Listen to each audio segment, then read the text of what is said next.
What if I told you the real you, the uncensored, unsanitized, unfiltered version, has been hiding behind a mask your entire life?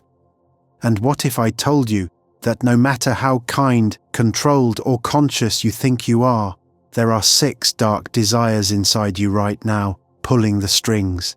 Desires you didn't choose, desires you don't want to admit, desires so deeply buried they only surface in dreams, slips of the tongue, and moments you regret.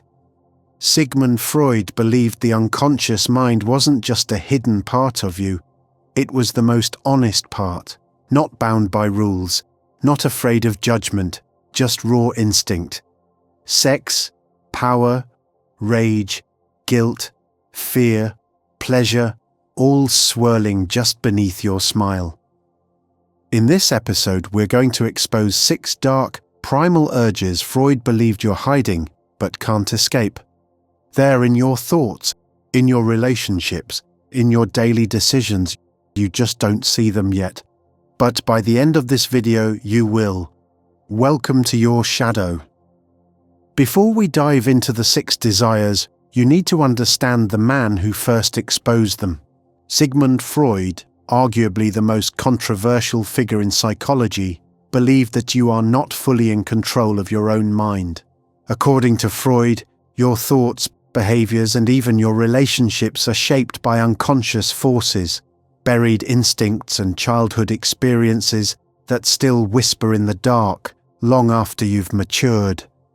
He introduced radical ideas that your dreams are coded messages from your unconscious, that your childhood shapes your adult cravings and fears, and that most of us are driven by 2 primal forces: the libido, our hunger for pleasure, connection, sex, and life; the thanatos, our hidden drive toward aggression, control, even death.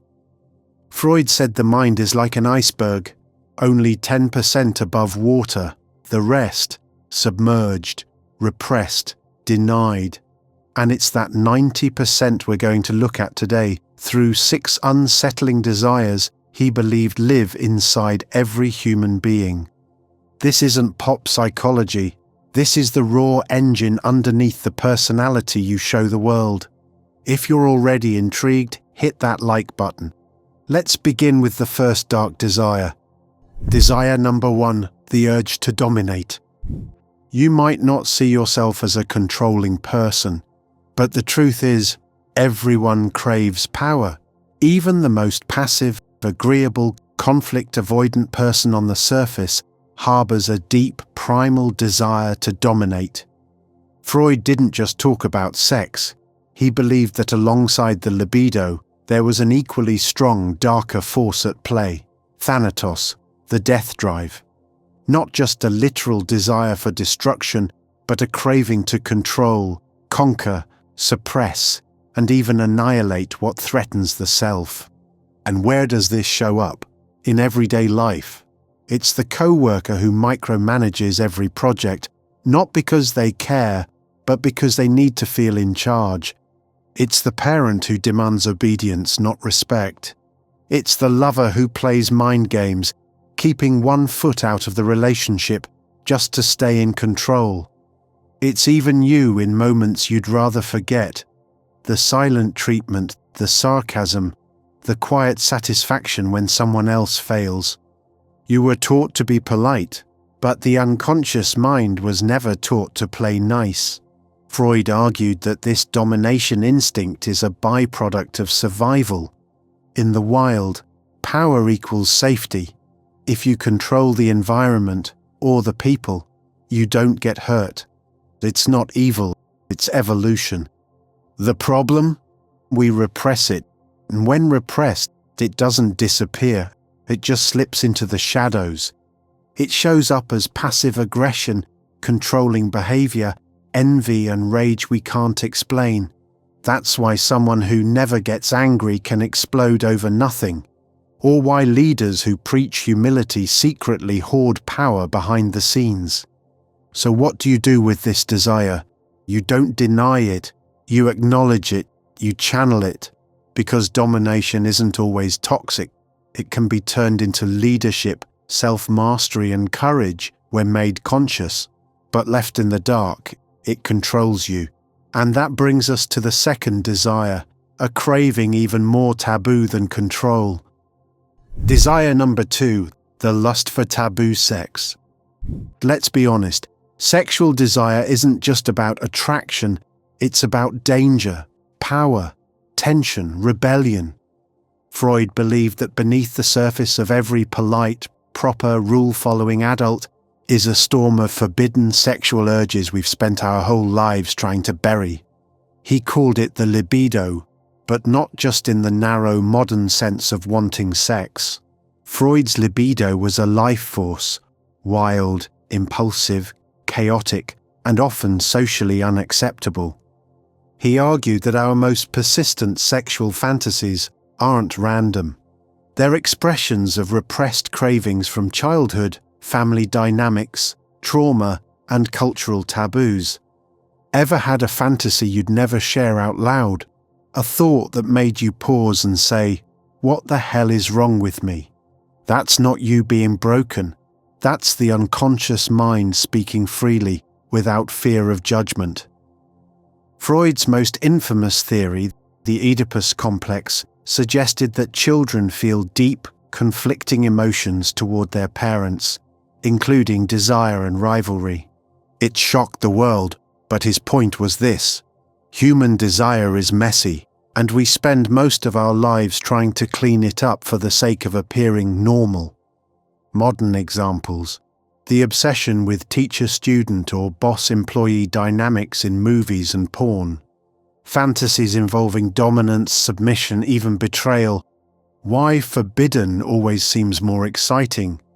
Because the unconscious is still working with instincts, not social rules. It doesn't care about what's appropriate. It wants intensity, drama, taboo. But here's the kicker.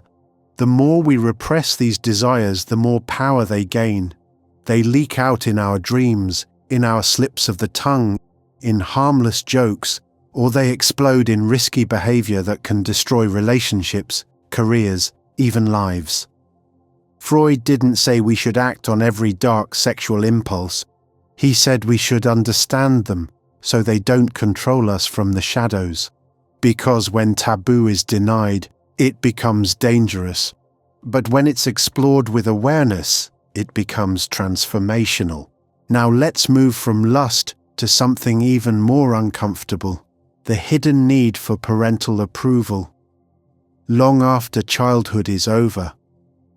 Desire number 3, the craving for parental approval. You're not a kid anymore. You're an adult, independent, making your own choices. But let me ask you something. Whose voice do you still hear in your head when you make a big decision? Who are you secretly trying to impress or not disappoint? Freud believed that no matter how far we move away from childhood, we never stop craving the approval of our parents, even if they're no longer in our lives, even if they were abusive, even if we think we've moved on. Because in Freud's model, the early family dynamic becomes the emotional blueprint for everything. Your romantic relationships, your sense of self-worth, your success, or fear of it. That critical voice in your head, that's the superego, the internalized voice of parental and societal authority. It praises you when you obey and punishes you when you don't. This is why so many people choose careers that please their parents, not themselves. Marry safe partners to meet expectations. Sabotage happiness because they've internalized they don't deserve it. And it's not always obvious. Sometimes the craving for approval shows up as rebellion. The person who does the opposite of their parents isn't free. They're still reacting to them. Until you confront this hidden desire, you'll keep repeating the same emotional loops, overachieving but never feeling enough, or underachieving just to spite the imaginary parent still living in your head. Freud's solution: make the unconscious conscious. Recognize that the child inside you still wants to be seen, validated, and loved. Only then can you start choosing your life for you, not for their ghost. And that brings us to a darker twist in the psyche. What if part of you doesn't want love or success at all? What if part of you wants punishment? Let's talk about that next. Desire number 4, the wish to be punished. This one's hard to admit, even to ourselves. What if part of you wants to be punished? Not by someone else necessarily, but by you, your own mind, your own guilt, your own internal judge. Freud believed that when we break the rules, whether moral, social, or personal, the superego responds with guilt. But sometimes guilt isn't enough. We don't just feel bad. We start to seek out ways to make ourselves suffer. This is the unconscious drive behind repeatedly choosing toxic relationships, sabotaging opportunities just as things are going well, burning out on purpose, staying in shame cycles that never end. Freud saw this as a form of moral masochism, a hidden desire to balance the scales for feeling unworthy, guilty, or flawed. It's like part of us whispers, "You don't deserve success. You must pay for what you've done, or who you are." The punishment can be emotional, physical, or even spiritual. Some people punish themselves with work, others with food, some with silence, some with isolation. And here's the paradox. The more we punish ourselves, the more we feel in control. Pain becomes familiar, suffering becomes identity. But Freud warned, left unchecked, this desire for punishment becomes a cage. A life of quiet self-destruction disguised as discipline, responsibility, or even humility. So what's the antidote? Awareness, compassion, reparenting, understanding that guilt isn't always a sign you've done something wrong. It's often just a relic of early programming. You don't owe your pain to anyone. You're allowed to stop suffering, even if part of you thinks you shouldn't. But what if that part of you wants out of everything altogether? Not just responsibility or guilt, but life itself. Desire number 5, the fantasy of escaping responsibility. Ever had the thought, what if I just disappeared? Not in a dramatic way, just vanished. No emails, no bills, no deadlines, no expectations. Freud believed this wasn't just a fleeting daydream. It's a deep-rooted psychological desire, the wish to escape responsibility and return to the safety of childhood. He called it regression, a defense mechanism where the adult psyche retreats into earlier stages of development when life becomes overwhelming. Think about it. As children, we didn't worry about rent or taxes or identity crises. We were cared for, protected, guided, and when adulthood gets too heavy emotionally or existentially, part of us secretly longs to give it all up and be taken care of again. This shows up in real life as chronic procrastination, learned helplessness, dependency in relationships, self-sabotage to avoid growth. Even addiction can be fueled by this desire, escaping reality through substances, screens, or fantasy. But here's the truth Freud knew. The unconscious doesn't want freedom, it wants familiarity, and responsibility feels like a threat to the part of you still clinging to the comfort of being small. This doesn't mean you're lazy or weak. It means you're human. The key isn't to shame this desire, it's to understand it. To care for the part of you that's tired, afraid, or overwhelmed without letting it run your life. But there's one more desire Freud spoke of, one we all deny. Let's go there. Desire number 6. The secret joy in others' failure. It's the emotion no one wants to admit. Schadenfreude, a strange, quiet pleasure when someone else fails. Not your enemy, sometimes even your friend. Freud believed this wasn't just pettiness, It's deep psychology, the ego's hidden strategy for survival in a world obsessed with comparison. We're taught to root for others, but the unconscious mind is wired for status, survival, and identity. And when someone else wins, it can feel like we've lost something. Their success becomes a mirror reflecting our inadequacies. So when they fail, even just a little, we feel relief, validation, control.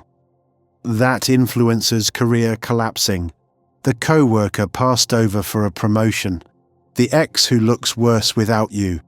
It's not about cruelty, it's about ego preservation. Freud would say this is the id, the most primal part of the mind, reacting to a perceived threat. And unless we bring it into awareness, we project it outward as judgment, gossip, or coldness. The danger isn't the feeling itself, it's pretending it doesn't exist. 'Cause when you acknowledge this desire, you stop being its puppet. You stop confusing envy for hatred. You stop mistaking someone else's pain for your worth. And maybe for the first time, you can actually cheer for others without feeling like it cost you something. These dark desires, they're not evil, they're human. And when brought into the light, they stop owning you. Let's wrap it all up. If any of these desires made you uncomfortable, good. That means they're working. Freud didn't expose these parts of the human mind to shame us. He did it to liberate us. Because here's the truth. These dark desires live in everyone. The need to dominate, the craving for taboo, the hunger for validation, the longing to be punished, the wish to escape, the hidden thrill in others' failure. You might not act on them, you might not even feel them daily, but they're there, in the background, influencing your choices, shaping your reactions, steering your relationships, and the more you deny them, the more control they have over you. Freud believed that the unconscious isn't some exotic realm of the disturbed, it's the real you that's been edited for society's comfort. But when you dare to look in the mirror and see everything, not just the light, but the shadow, you don't become dangerous, you become whole. These desires aren't flaws, they're clues. They show you where you're still wounded, still afraid, still hiding. And once you see them clearly, you're no longer a puppet of your past, you're the author of your psyche. Now that you've seen these 6 desires for what they are, the question isn't, do I have them? It's, what are they doing to my life when I'm not watching? This video wasn't about judgment, it was about awareness. Because once you see the unconscious clearly, you get to choose differently. So, which of these desires hit the hardest? Which one surprised you the most? Drop it in the comments, let's talk about it. And if you want more deep dives into the psychology most people avoid, subscribe. Your shadow's just getting started.